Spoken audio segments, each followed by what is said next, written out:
Well, the job was advertised, of course. The planetarium was built through a bond issue through the city of St. Louis. The bond issue was 1957. There were 23 items on the bond issue. The planetarium was number 23, but it did pass.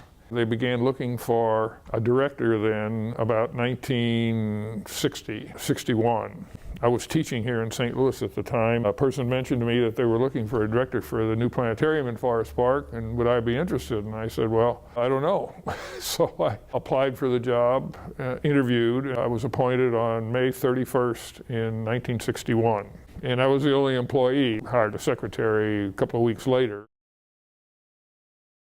Spent quite a bit of the fall looking at other planetariums around the country, talking to all their staff and their director. I went to Pittsburgh, looked at their planetarium, the Buell Planetarium there. I went to the Adler Planetarium in Chicago to sort of see what other people were doing in their planetariums in terms of planetarium shows, in terms of other kinds of public outreach, education, what they did for exhibits and how they put exhibits together and how they raised money for exhibits and so forth. The instrument arrived in many crates on a big 18-wheel truck. By that time we had the building enclosed and the dome was up. They began assembling the planetarium projector. This is a GOTO, G-O-T-O planetarium projector, which is no longer in existence. It took them many, many months to get the planetarium projector up and running. When we wanted to open, which was the spring of 1963, it still wasn't completely finished. What we did was to open the planetarium on a weekend, but not show the star field or turn it on, except to move it. So people for free could come in and they could go into the star chamber, and we seated 400 people. We opened on the 16th of April, which was a Tuesday in 1963. It was wonderful. It was hectic. We had huge lines of people wanting to get in, and of course we couldn't accommodate everybody who wanted to, be the first one to see the first planetarium show. Ron Sutherland, who was the assistant director, gave the morning lecture. I gave the afternoon lecture and the evening lecture. We just had an enormous crowd, and we just couldn't accommodate all the people. And that kept up for a long time. I'm talking about a couple of years of having sellout crowds every show we gave. Well, there are a lot of things. The planetarium is sitting right next to Highway 40. It's sitting in Forest Park. The publicity that we got was just enormous. And everybody knew, when are you going to open? When are you going to open? And I'd go to, let's say, a party sometime before we opened, and I'd have to put a sign on the back of my coat that said, I don't know. We were on the cover of the phone book. The planetarium was there. The whole cover was the planetarium. The St. Louis metropolitan area was waiting for this. The other reason is that when people did come here, they got a really high quality show. We did not have a board, but we did have an advisory group. The original members of the advisory group were Howard Ohlendorf, who was really the one who lobbied the city to put a planetarium on the bond issue. He's kind of the father of the planetarium initially to get it started. Zeiss said that the specs, all the specs couldn't be met. And GOTO said, we will meet the specs, the specifications. So they won the bid. And that's how GOTO got the contract to build a projector. They had never built a big one. They'd built some smaller ones for smaller planetariums. So we had the first big GOTO. The planetarium projector moved not only diurnally, that is, stars rising in the east, setting in the west, except the circumpolar stars. It also moved annually too, so that we could show the stars at different times of the year, because at any given time there are only about 2,500 stars that are visible to the unaided eye on a very clear night without any extraneous lights around. And there are about 8,000 stars that can be seen with the good human eye during the course of a year. That's from all over the Earth. So the planetarium projector obviously had to show the star field for different seasons. It had to show the star field from all over the Earth, from the southern hemisphere as well as from here in the northern hemisphere. And of course the planets had to be set. They have very precise orbits. In our planetarium programs that we did, we always put in a section of constellation identification and whatever planets were up that night. When we turned on the star field, we get a lot of oohs and ahs, but this is the way it looks. If you go out in the country on a very clear night, this is what you're going to see. We had a comet projector, a solar system projector. Because the solar system, the planets are so far apart, but at least they'd get an idea of the movement of the planets over time. We also had then our skyline projectors. We could project any skyline that we wanted to. St. Louis skyline, or if we were doing a show on Mars, which we did, we could project the Martian. So far it was understood in 1963. Now, we hadn't landed anything on Mars in 1963, but we did have a Mariner go by Mars, so we had a little bit of an idea of what the landscape looked like on Mars. We had an artist on our staff, and he would do the artwork for our skyline. We'd make slides out of them and put them into the projector. We recreated the skyline in 1904 here in Forest Park, which was where the World's Fair was. So we had a Ferris wheel, and we duplicated some of the buildings that are still here from the 1904 World's Fair with our projectors, across the dome. So as people looked around, it would be like standing in the middle of the World's Fair and seeing all of these rides and places to eat and places to boat and so forth. We identified the stars as they looked in 1904. We turned the projector back to 1904. I don't ever recall anybody ever saying anything negative. We'd always have a lot of people come up because they want to see the controls and they'd want to talk to us and ask us questions and all that sort of thing. Everything was just so upbeat.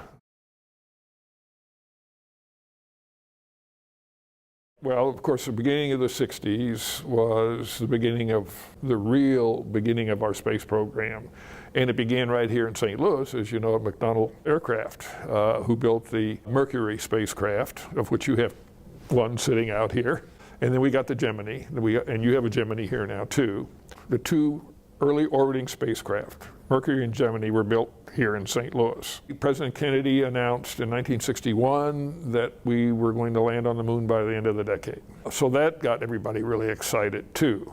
We were putting satellites in orbit at that time. Echo 1 was in orbit. That was a great big balloon off of which radio signals were bounced, and you could see it very clearly at night as it would orbit overhead. We set up a telephone answering system here in which we announced what satellites would be visible that night and at what time and what direction they'd be moving and where to look for them. That was sponsored by 7-Up here in St. Louis. So there was that incredible ferment of going into space at that time in reaction to Sputnik, which was 1957. We were going to beat the Russians to the moon and all that sort of thing. Well, it turned out the Russians never were in the race, but it was that incredible interest in space exploration. Summer of '64, I believe it was, again through our political representatives in Washington and through McDonnell Aircraft, was to have a space exhibit, not only inside the building, but outside the building. And that's when we had our first rocket here, and we set it up straight so everybody going on Highway 40 could see this rocket next to the planetarium. We had an orbiting Gemini out there and lots of other space exhibits. We had all the top brass from NASA here. At that time, someone told me that we had $300 million worth of space equipment here. Well, you think in 1964, $300 million is worth billions today, and just drew untold numbers of people who wanted to see spacecraft up close and so forth. The original 7 astronauts trained at McDonnell here. Well, they trained a lot of places, but they came by the planetarium here, or at least some of them did. Man in space, human beings in space. They were all men at that time. I believe that we spent one night with a few of them in the evening when we were not open. We tried to do some star identification and constellation identification. Anyway, they had that interest here. After I finished graduate work, I came back to St. Louis to teach at my high school, St. Louis Country Day at that time. That's when I applied for the job here. I was appointed the day before my 25th birthday. Yes, I was very young. This gave some people some pause because almost all my staff were older than I.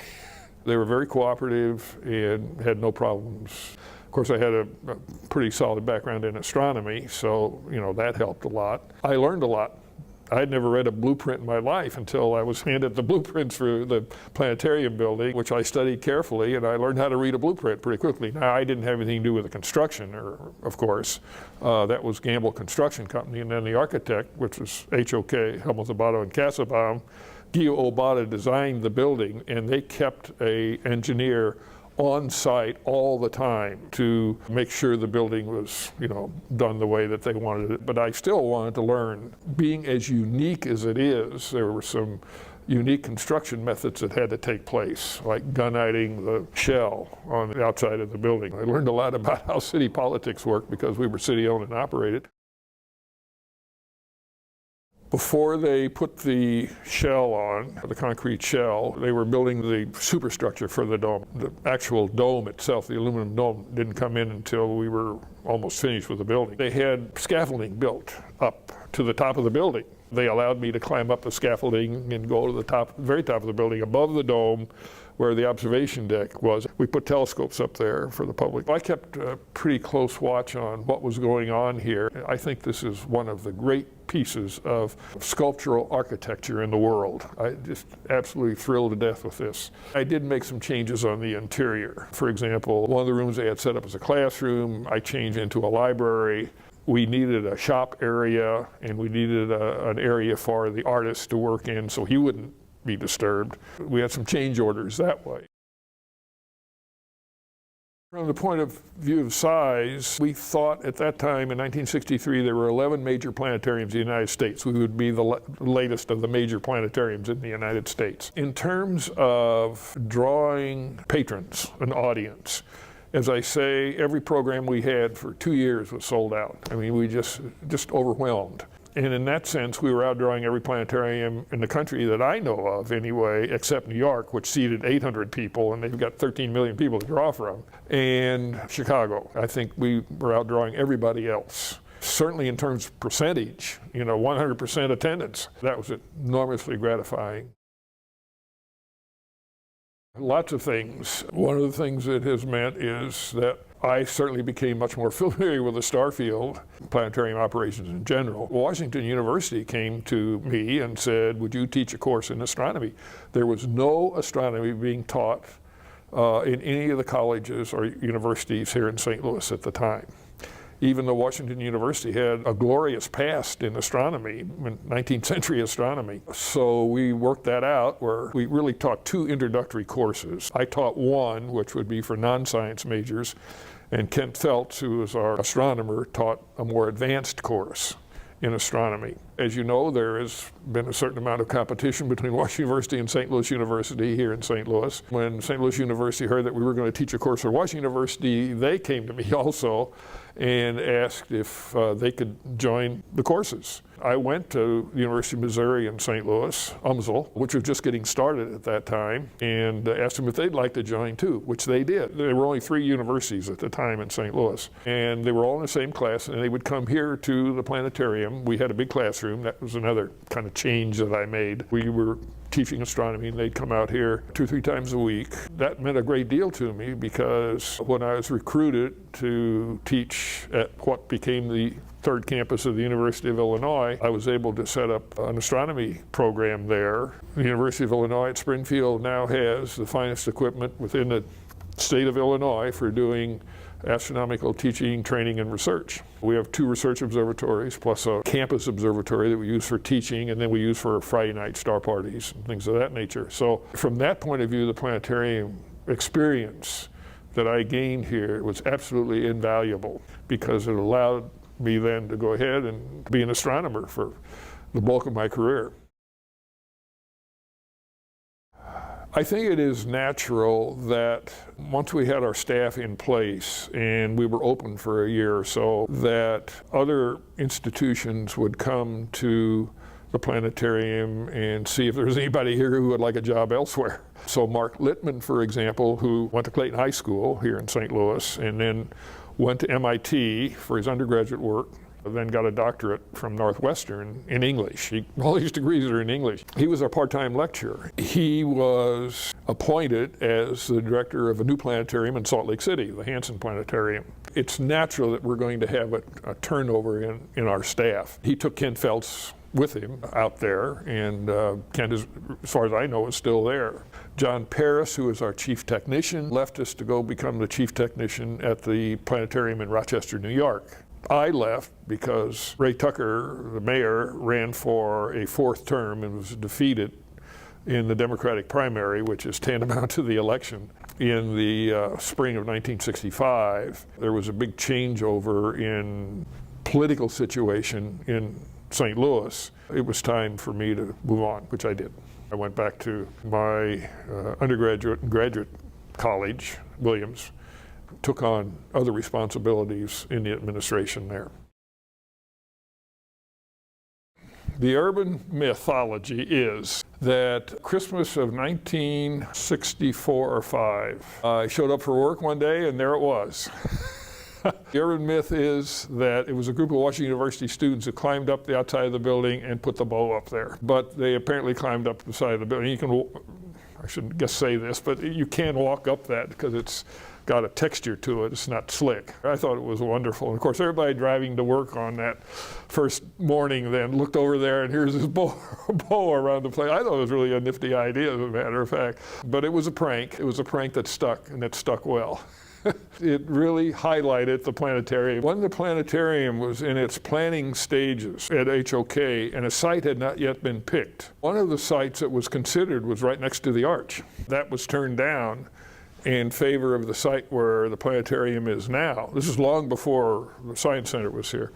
Where the planetarium is now was the old Mount Police Station, which had been torn down. So the planetarium did not take up any extra space in Forest Park. So it sits here by itself and is a monumental sight to see.